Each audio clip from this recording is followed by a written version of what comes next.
You know that voice inside your head? The one that keeps you sane? Well, mountain out to blow.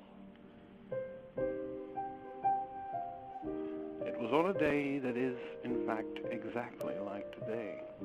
The weather was, as it is every day, changing. And so too was my tone, eternally altering itself as the hours progressed. I would be my own inspiration.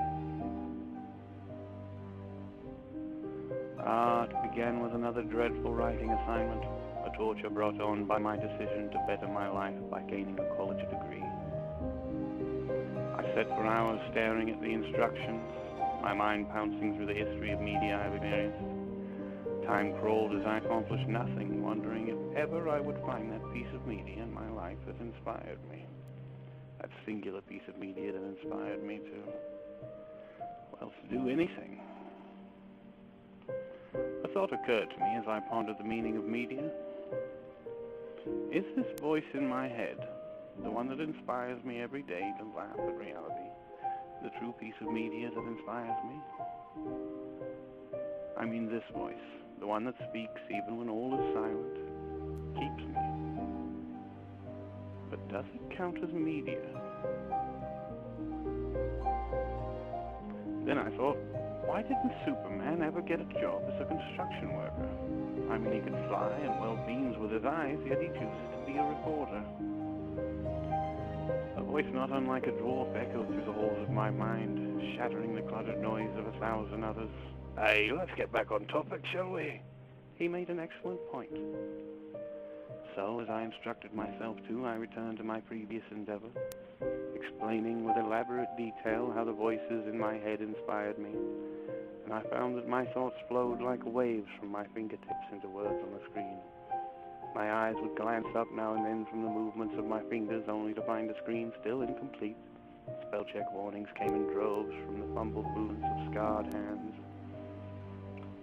My fingers, apparently not fluent in my thoughts, often left words unspoken.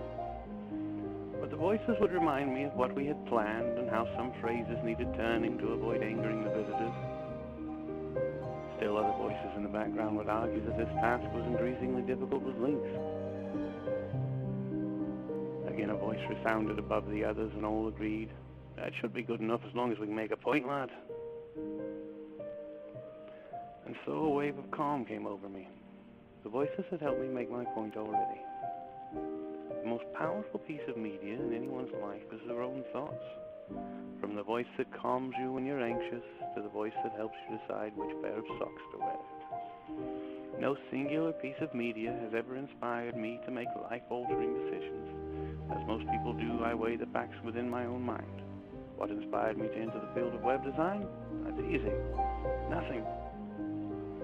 I chose my degree based on thousands of statistics and hundreds of opinions. The voices in my head called a meeting and discussed logically all the options, deciding finally on the specialization which might best achieve financial stability and not make me dread waking every day. Created using Powtoon.